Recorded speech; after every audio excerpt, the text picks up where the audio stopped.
Hello everyone, তোমরা সবাই কেমন আছো? আজকে আবার নতুন আরেকটি ব্লগ নিয়ে এলাম। আজকের ভিডিওটা রথযাত্রার দিন আমি সকাল থেকে রাত পর্যন্ত কি করেছি না করেছি সেটাই তোমাদের সাথে শেয়ার করতে চলেছি। রথযাত্রার দিন মানে তো একটা বাঙালির কাছে আলাদাই ইমোশন, কারণ এই দিনের পরে কিন্তু আর দুর্গাপুজো বেশি দিন বাকি থাকে না। সেই জন্য এই দিন থেকেই কিন্তু সমস্ত কিছু শুভ সূচনা আরম্ভ হয়ে যায়। এমনি বলো, খুঁটি খুঁটি পুজো বলো বা যে কোনো শুভ কাজ সমস্ত কিছু এই দিনেই কিন্তু করা হয়। সেই জন্যই কিন্তু এই দিনটা বাঙালির কাছে একটা আলাদাই ইমোশন হয়ে থাকে। আমাদের কাছেও ঠিক সেরকমই। রথযাত্রার দিন আমরা কিন্তু এই বছরটা একটু আলাদাভাবেই কাটিয়েছিলাম, যেহেতু শাশুড়ি মা কিছুদিন আগে নবদ্বীপ মায়াপুর গিয়েছিলেন। সেখানে থেকে কিন্তু অনেক কিছু প্রতিমা নিয়ে এসেছিলেন, বিগ্রহ। যে বিগ্রহগুলো প্রতিষ্ঠা করার জন্য আমাদের কিন্তু এই দিনটাই আমরা বেছে নিয়েছিলাম। সেই জন্যই ভাবলাম দিনটা একটু আলাদা করে স্পেশালভাবে পালন হোক। আর যেহেতু কয়েকজন লোক খাওয়া দাওয়া হবে বাড়িতে, আর তারপরে আমাদের যেহেতু সকাল থেকে পুজোর আয়োজন হচ্ছিল, সেই জন্য কিন্তু ভীষণ ব্যস্ত হয়ে পড়েছিলাম। এইদিকে দেখো, সমস্ত ভিডিও নিতে চেয়েছিলাম কিন্তু কোনো ভিডিওই সেভাবে নিয়ে থাকতে পারিনি, কারণ ঘরের পুজো মানে শাশুড়ি বৌমা দুজনাই কিন্তু ভীষণ ব্যস্ত ছিলাম। এদিকে কিন্তু রাঁধুনি যে কাকু এসেছিল সে কিন্তু রান্না করতেও স্টার্ট করে দিয়েছে। এদিকে রান্না বান্না অল্প কিছু আয়োজন করা হয়েছিল, সমস্ত কিছু এদিকে কাটা বাটা সমস্ত কিছু হচ্ছিল। এদিকে দেওর ছিল আর রাঁধুনি কাকু ছিল, দুজন মিলে কিন্তু কাজকর্ম করছিল রান্নার এদিকে, আর সমস্ত কিছু কাজ কিন্তু আমরা এদিকে করছিলাম। এদিকে কর্তামশাই বারবার বাইরে যেতে হচ্ছিলো, আসতে হচ্ছিলো। তার মধ্যেও কয়েকটা ভিডিও নিয়েছে, সেই ভিডিওগুলোই তোমাদেরকে শেয়ার করলাম। সকাল থেকে দেখো ভীষণ ব্যস্ত হয়ে পড়েছিলাম, ছেলে যে কি করছে কি না করছে কিছুই জানতে পারিনি। ওর দিকে সেভাবে কিন্তু কোনো খেয়ালও দিতে পারছিলাম না, শুধুমাত্র খাওয়ার সময়টুকু খাইয়ে নিচ্ছিলাম। তারপরে বাকি সময়টা ও কী করছে কি না করছে সমস্ত কিছু কিন্তু ওর বাবা দেখছিল, ওর দাদু দেখছিল। এদিকে দেখো ঠাকুরমশাই পুজো করতে যেহেতু চলে এসেছিলেন, সেই জন্য কিন্তু বিগ্রহগুলো স্নান করিয়ে দিচ্ছিলেন, আর সেগুলোই কিন্তু আমরা আবার নতুন বস্ত্রও পরিয়ে নিচ্ছিলাম। এইভাবেই তো আমাদের পুজোটা কমপ্লিট হলো। আর সেদিন যেহেতু অনেক কিছু আর আয়োজন ছিল, সেই জন্য কিন্তু অনেক ব্যস্তভাবেই সকাল থেকে রাত পর্যন্ত কেটেছে। বাড়িতে তো পুজো ছিল, তারপরে বাড়িতে খাওয়া দাওয়া ছিল।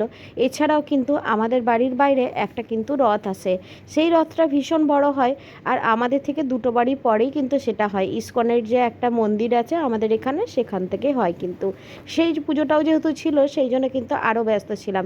এদিকে ছেলেকে সকালবেলায় একটু স্নান করিয়ে দিয়েছিলাম, একটু কাজের ফাঁকে ভাবলাম স্নানটা করিয়ে ফেলি, সেই জন্য কিন্তু স্নান করিয়ে নিয়েছিলাম। এদিকে মাও চলে এসেছিলো, মাও কিন্তু টিফিন খেয়ে নিয়েছিল। তারপরে আর সেভাবে লোকজন যে এসেছিলো তখন ভাবলাম ভিডিও করব, তারপর সমস্ত কিছু খাওয়া দাওয়ার ভিডিও করব, কোনোটাই সেভাবে করতে পারিনি। এই দেখো, যখন খাচ্ছিলাম তখন কিন্তু সেই ভিডিওটা করেছিলাম।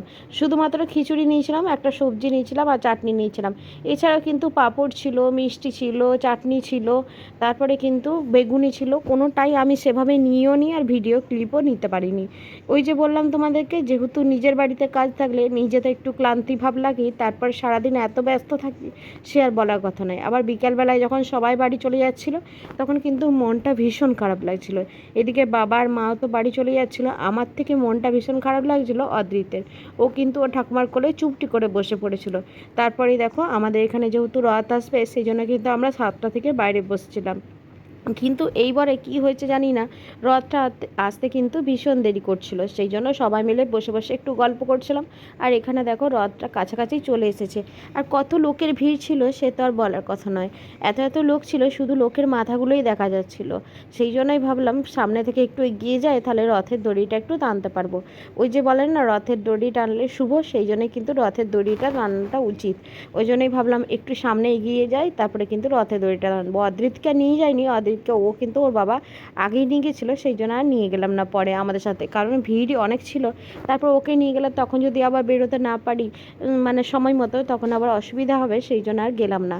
তারপরে কিছুটা দূর গিয়ে দেখছি আগে তো কয়েকটা গাড়ি ছিল, সেই গাড়িগুলো মানে জেনারেটারের গাড়ি ছিল, তারপরে যেখানে নাচ করছিল সবাই ইস্কন থেকে, তারপর অনেক ছেলে মেয়ে নাচ করছিল সেখানগুলো ছিল। তারপরে কিন্তু রথটা তখনও আসেনি সামনাসামনি। তারপরে কিছুক্ষণ ভিডিও করছিলাম ওখানে দাঁড়িয়ে দাঁড়িয়ে, ওদের নাচগুলো দেখতেও ভালো লাগছিলো, যেহেতু গান চলছিল ইস্কনের, সেই জন্য কিন্তু আরও ভীষণ ভালো লাগছিলো।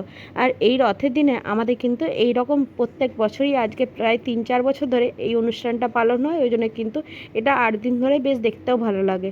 কিন্তু এখন যেহেতু দুর্গাপুরে আছি, সেই জন্য কিন্তু 2 দিন দেখা হয়, তারপরে কিন্তু আর দেখা হয় না। এই দেখো রথের সামনে চলে এসেছি, রথটা তো চলে এসছে সামনাসামনি, ওই জন্যই কিন্তু রথের সামনেও চলে এলাম। আর পেছনের গাড়িতে রথের প্রসাদ দিচ্ছিল, সেখান থেকে তার প্রসাদ নিয়ে নিই, যেহেতু খুব ভিড় ছিল সেই জন্য। আর এখানে দেখো রথের এখানে পুজো দেবো, সেই জন্য কিন্তু ওই যে তোমাদেরকে সকালবেলায় বললাম না যে আমি রথের এখানে পুজো দেবো, সেই জন্য কিন্তু একটু সামনে এগিয়ে গেলাম। এখানে পুজোর ডালিটা দিয়ে দিলাম। ওরা কিন্তু জগন্নাথের মানে সামনে আমার সব ফল মূল যা ছিল সমস্ত কিছু দিয়ে দিল। এইভাবেই তো সকাল থেকে রাত পর্যন্ত বের করলাম। তোমরা রথের দিনে কে কীভাবে কাটালে একটু কমেন্ট করে জানিও তো।